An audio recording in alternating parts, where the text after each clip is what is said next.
উৎসব মুখর আনন্দ মুখর পরিবেশে যে ফুটবল টুর্নামেন্টের আয়োজন করেছে আজকে বৃষ্টির দিনের মধ্যে, যে খেলোয়াড় বিন্দু যে খেলার জন্য আগ্রহ দেখাচ্ছে, ওটা দেখে আজকে আমরা আনন্দিত হলাম। কারণ বিগত সময় দীর্ঘদিন যাবৎ খেলা নিয়ে এভাবে মানুষের চিন্তাধারা বা এভাবে আগ্রহ এটা আমরা অতীতে দেখি নাই। আমরা আজকে দেড় বছর 2 বছর থেকে আমরা খেলা নিয়ে কিরামের মধ্যে কাজ করার আমাদের সুযোগ হয়েছে। সেই বিধায় আমরা দক্ষিণ কিরাম টু আমাদের উত্তর কিরাম, মধ্যম কিরাম আমরা খেলা নিয়ে কাজ করে যাচ্ছি, যাতে আমাদের কিরামের তরুণ প্রজন্মের ভাইয়েরা, আমাদের কিরামের ছাত্রছাত্রী ভাইয়েরা খেলার দিকে কিভাবে আগ্রহ হয়, ওই লক্ষ্য উদ্দেশ্য নিয়ে আমরা সবসময় আগানোর চেষ্টা করে যাচ্ছি। সে বলে আজকে যে খেলার তরুণ সমাজের যে খেলার মনোভাব, যে খেলার একটা আগ্রহ, এগুলা দেখে আমাদের কিরামের প্রতিটা মানুষ বা আমাদের এলাকার প্রতিটা মানুষ আনন্দিত হবে। কারণ এই খেলা, এই ক্রীড়া জগৎ মানুষকে সবসময় বিভিন্ন অপকর্ম থেকে দূরে সরিয়ে রাখে।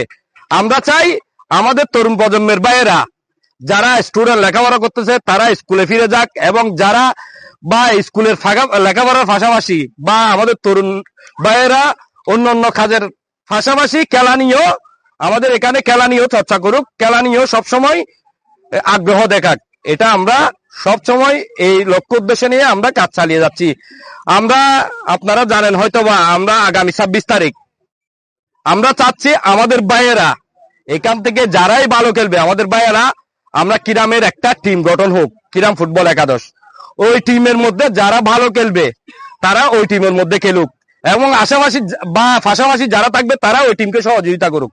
একদিন ওনারা ওই টিমে খেলতে পারবে, ওই টিম থেকে ওনারা ফরিকছড়ি বা ক্লাবে খেলুক বা ওই জেলা ক্লাবে খেলুক, একদিন হয়তোবা এমন পর্যায়ে যাবে আমাদের তরুণ ভাইয়েরা একদিন হয়তোবা অন্য একটা বা জাতীয় লিগে খেলতে পারবে।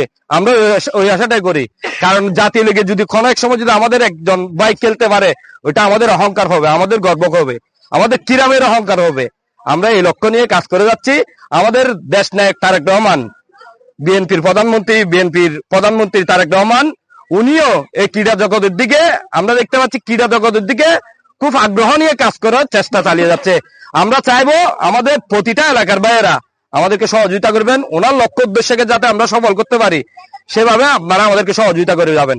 এই আগামী 26 জুন শান্তিরাত বক্তব্য ডক্টর আনামুল হক একাডেমির মাঠ প্রাঙ্গণের মধ্যে জেলা এই ইউনিয়ন ভিত্তিক দেশনেত্রী বেগম খালেদা জিয়ার ইউনিয়ন ভিত্তিক, খালেদা জিয়ার স্মরণে ইউনিয়ন ভিত্তিক খেলা হবে। ওই খেলাতে আমাদের কিরাম ফুটবল একাদশ অংশগ্রহণ করবে। আমরা চাই আমাদের কিরাম ইউনিয়ন এগিয়ে যাক, সেই লক্ষ্যে আপনারা আমাদেরকে সহযোগিতা করবেন।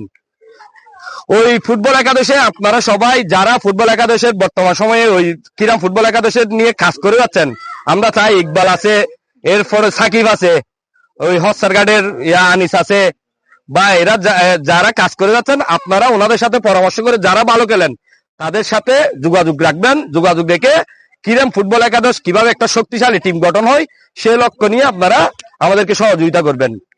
কিরাম জিতবে মানে আমাদের সবার একটা মনের আশা আকাঙ্ক্ষা, মনের উৎসাহ জাগবে।